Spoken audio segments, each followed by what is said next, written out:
Entrepreneur.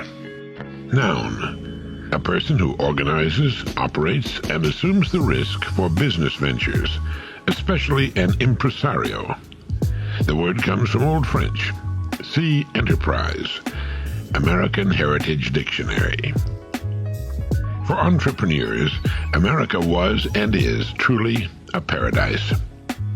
All business activity in the United States and its territories began as entrepreneurial adventure. Trace any corporation back to its beginnings, and you'll find it began as an idea that would fill or help fill a need or desire on the part of human beings who would become customers. Only human beings can buy things, or order that they be bought, even if the things purchased are for the consumption of things not human, like chickens, hogs, or beef cattle. We look today at a complex multinational organization like IBM and forget that the company began in the mind of a single human being. Anyone who starts or causes to be started a business venture is an entrepreneur. An impresario is one who does in the world of entertainment what the entrepreneur does in the world of business. Quite often the two are combined, for certain businesses are endlessly entertaining for those deeply connected with them, as well as for their customers. Both need customers. Without them, they'll close, their investment down the drain. The entrepreneurial adventure is endlessly attractive to those endowed with entrepreneurial spirits, adventurers, in varying degrees, whose visions of the future tend to be sanguine rather than sanguinary. That is to say, hopeful and enthusiastic rather than defeatist. The entrepreneur is the person who says, I think it'll be a big success. The non-entrepreneur says, you're going to lose your shirt. A survey taken many years ago of the most successful people in a large American city turned up the fact that most of their ultimate success depended in large measure on the jobs they had lost. Whether they had resigned or been fired wasn't all that important. And under questioning, those very successful people thought about that interesting fact for perhaps the first time and shuddered to think of what their present lives might have been like had they clung to one of those early jobs which at the time seemed so important to them and their families. They were not all entrepreneurs, of course, but they were people with faith in themselves and their ideas, which is the mark of success wherever it's found. During those important steps in their careers, they were no doubt warned by well-meaning relatives and friends to hang on to the jobs they had held and lectured on the dark and dismal pitfalls of adventuring off on something as ephemeral and evanescent as an idea. But of course, good ideas are not ephemeral or evanescent as their state as a thought might indicate to the more fearful. They are the most important things in our biosphere, and it's producing ideas that raises the human being to his or her highest levels of achievement. Ideas solve problems, make our lives infinitely more interesting and rewarding, less dangerous, better fed, better employed, richer in countless ways, and wonderfully more comfortable. Without ideas, we would still be sitting in the trees grooming one another. All the creatures on the planet have life-saving techniques. Some are fleet of foot, others sharp of claw and fang. There are fish in the deep, dark trenches of the oceans that dangle tiny lanterns above their waiting jaws. But for the human being, there is the brain, the idea producer, to save his or her skin in myriad ways. The idea that results in a person running the risks of starting his or her own business depends strictly upon the person's background, education, previous levels of accomplishment, and aspirations. When I resigned from CBS, my friends told me repeatedly what an idiot I was. They reminded me that there were 10,000 guys in the U.S. who would part with anything for my contract with CBS. I'd reached the top. I went to work in the beautifully paneled, brass-trimmed elevators of the world-famous Wrigley Building in Chicago every day. I rubbed shoulders with the rich and famous, and I earned top dollar in my profession. Thousands, no millions, listened when I read the news or read the latest Jell-O commercial. Man, I was on top of the heap. I had it made, and I was only 28 years old. It does little good to remonstrate with an entrepreneur. Christopher Columbus, brilliant navigator that he was, could have spent his life in peace, navigating up and down the coastal waters of Europe and remaining within the known boundaries of the period's world maps. But at the edges of the known waters, there appeared the terrifying legend, "Here there be dragons," and it was there that Columbus desired to sail. And it's there that every entrepreneur desires to sail.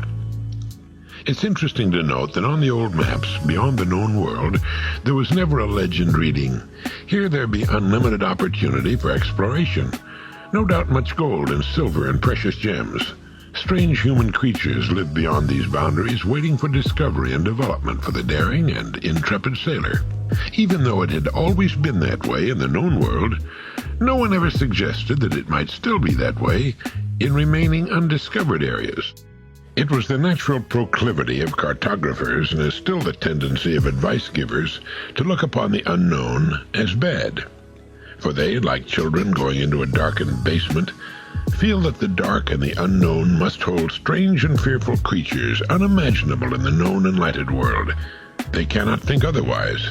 It's their nature, as it's the nature of bankers, CPAs, many wives, and all brothers-in-law. What a dumb idea, they say. At the time of Columbus, not a single live dragon had ever been seen upon the planet Earth by anyone. Dragons were, in fact, fairy tale creatures. Yet they always inhabited the uncharted regions of the world. It said so right on the maps. So when you get an idea that you think will result in an excellent business of your own, and it needn't be a new idea by any means, keep it to yourself and your secret notepad for a period of time while you simmer it on the rotisserie of your minds, consciousness and unconscious. Let it turn while you view it from every angle. Look at it from the standpoint of the worst possible scenario. If it's a good, sound idea, it should survive even the worst times, as good businesses do. Incidentally, there are recession-free businesses, and many businesses that do as well or better in recessions than in good times. It was during the very worst years of the Great Depression of the 30s that the American film industry really got it together. There were delightful taffy merchants in uniform and wearing white cotton gloves in front of the better Los Angeles theaters. What wonderful hard taffy that was, and what opulent, magnificent palaces were the motion picture theaters of that time. For the American poor, they took the place of the great Gothic cathedrals of the Middle Ages. All of that, and free dishes to boot. And the Saturday morning matinees, what cliffhangers. Remember Harold Lloyd on the face of that great clock? All for a dime, although older folks had to pay 15 cents. And there was Wrigley's Chewing Gum, which got its start as a premium in boxes of soap. And miniature golf, and Monopoly, the hamburger stand, and radio. What a time for the entrepreneur. And it was the very time, despite the worst doldrums the nation had ever experienced from a fiscal standpoint, that saw the beginnings of thousands of companies that are today among the giants of the world. So what's your bag? So you have to ask yourself, or at least it's a good idea to ask yourself, what do I want to do with my time, however short or long it may be? Do I want to see the world and live in a penthouse apartment overlooking the sea and drive fine European cars and command a 50-foot flybridge sport fisherman with twin diesels throbbing below my feet?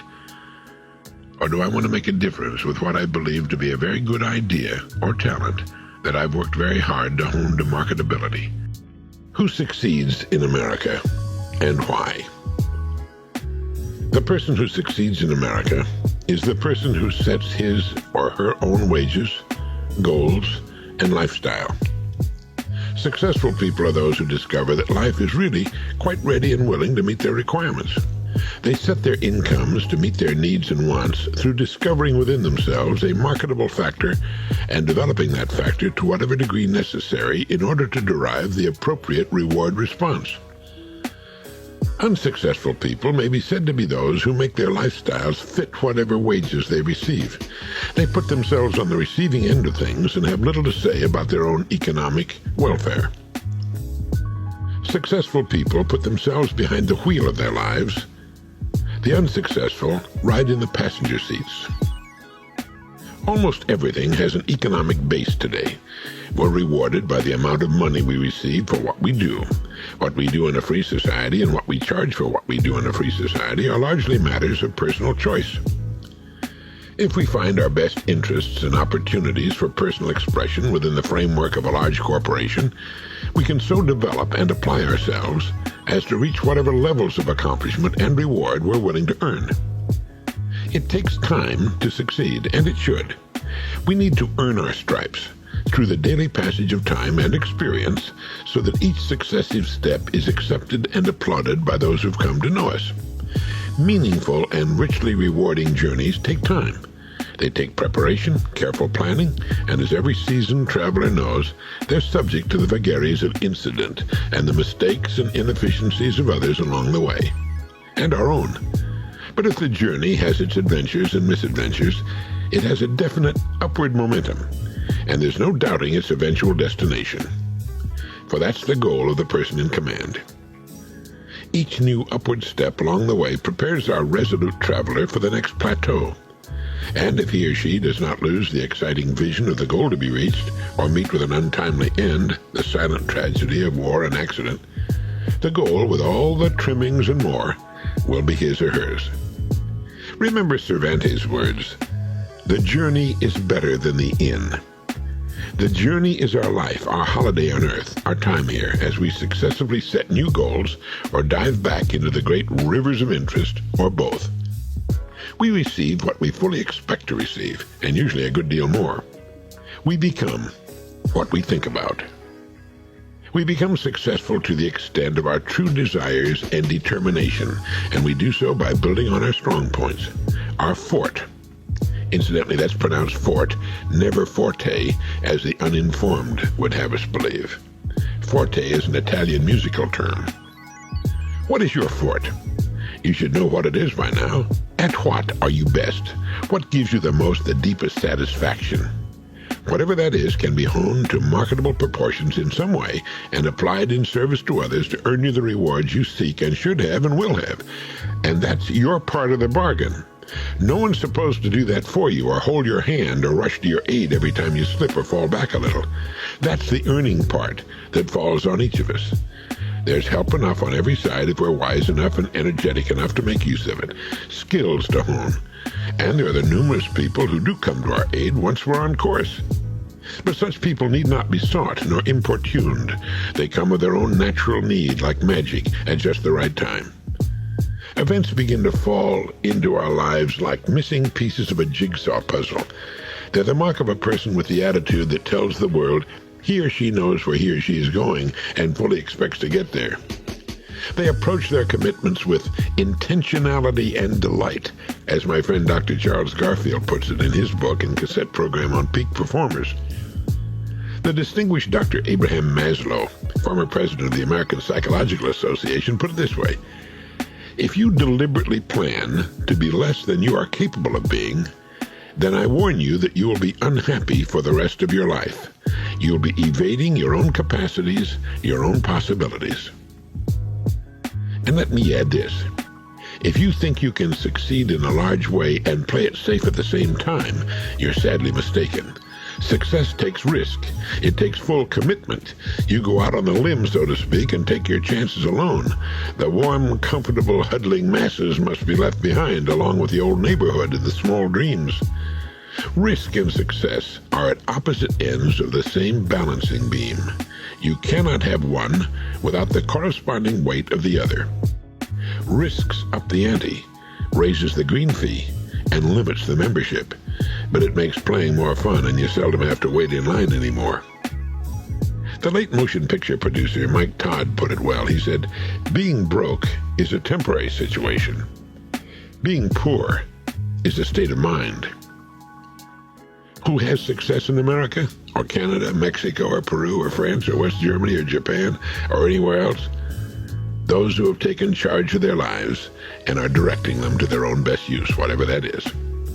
Who does not have success? Those persons who have not taken charge of the direction of their lives, but have simply reacted to the environment in which they found themselves. They've simply become a part of it. Is success, as we've defined it here, worth the trouble, the effort, the commitment, the dedication, the perseverance? Yes. Yes, of course it's worth it. The time will pass anyway. Why not put it to constructive, productive use? Everyone benefits. Nobody loses. In every field of human endeavor, it's the successful men and women who make the important difference. They see growth and improvement as the natural order of things, and they can see themselves growing into new arenas of achievement and commensurate reward. Only that day dawns to which we are awake, wrote Henry Thoreau. What a pity it is for a human being with a gift of consciousness to take life and all that's connected with life for granted, to live each day as his or her due, and quite likely find more to criticize than to be grateful for. Yet that's exactly how millions live out their lives. They often give the impression that they have a contract with forever, when it's really for only a handful of years. Why not give it all we have to give? Why not make a thorough exploration of ourselves, and by so doing, find what it is we have to add to the quality somewhere, to make life better because we've made an appearance here, to serve in the way we think we can serve best. Besides, succeeding is so much fun, especially if it means moving several plateaus above the one on which you spent your youth.